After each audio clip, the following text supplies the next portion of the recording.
When someone starts to pull away, almost every human being makes the same silent mistake.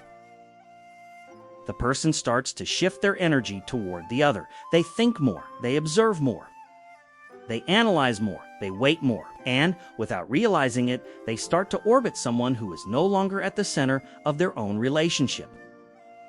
In Taoism, this is seen as an immediate imbalance. When one pole moves too much, the other naturally recedes. Not out of malice, not out of conscious disinterest, but because life seeks balance all the time. The more you chase after someone, the more they feel they need to pull away to breathe. And here's the hard part to accept. No one gets close to something that seems to need them too much. Taoism teaches a principle called Wu Wei. Simply translated, it means acting without forcing. But Wu Wei is not inaction. It is action aligned with the natural flow of things. Water does not force its way. It does not argue with the rock. It does not insist. It just flows, and, over time, it shapes everything. In relationships, Wu Wei means stopping trying to control the other person's emotional rhythm. It means letting go of the need for an immediate response, letting go of the anxiety for confirmation, letting go of the compulsion for closeness, because every time you force, you create resistance. And resistance creates distance. Chasing seems like love, but energetically it is fear. Fear of losing, fear of not being enough, fear of being forgotten. And the other person feels it, even if you don't say anything.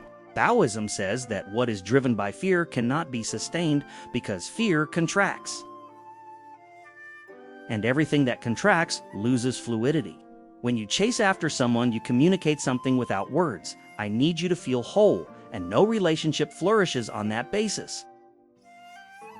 Not because you don't deserve love, but because love needs to hold people, not someone trying to fill a void with another. Here is the central Taoist rule. What you chase runs away. What you allow comes closer. It is not a strategy. It is not a psychological game. It is a natural law of balance.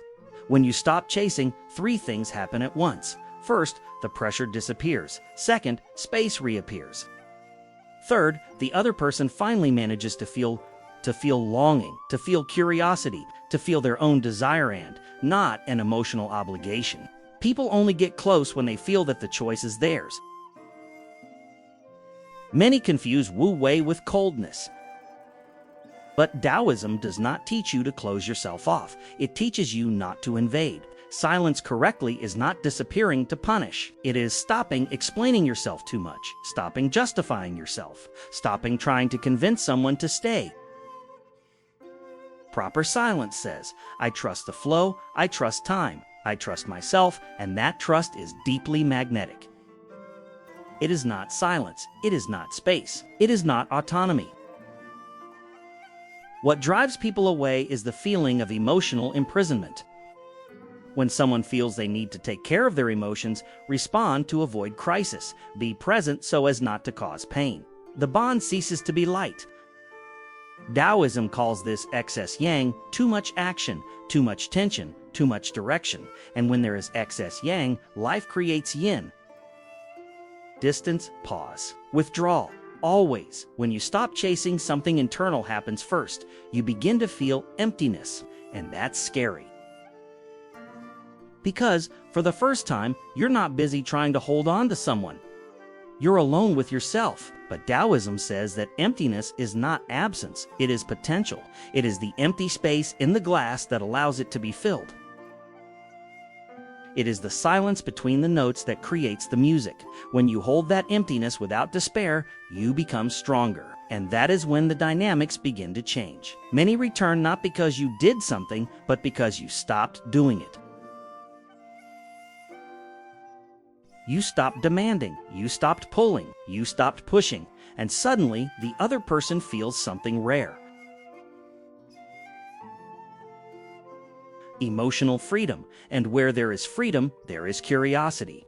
Where there is curiosity, there is movement. Where there is movement, there is return. But here's the most important part. Taoism doesn't teach this to make someone come back. It teaches it so that you don't lose yourself. If someone comes back, great. If they don't, something even better happens. You return to yourself. Not everyone comes back. And that is also Tao, because the flow does not owe, it reveals.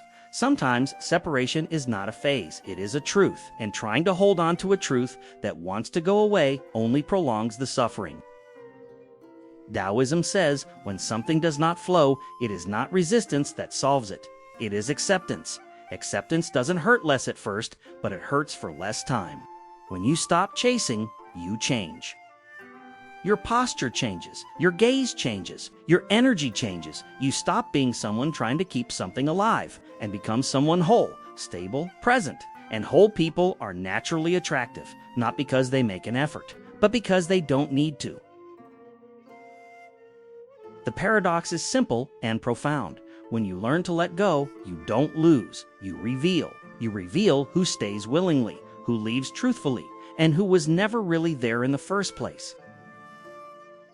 The Tao doesn't teach you how to make someone stay. It teaches you how to stop losing yourself, trying to hold on, and that changes everything. If you are experiencing this moment right now, stop running, stop forcing, stop explaining yourself, return to your center. Water does not run after the stone, yet it shapes the world.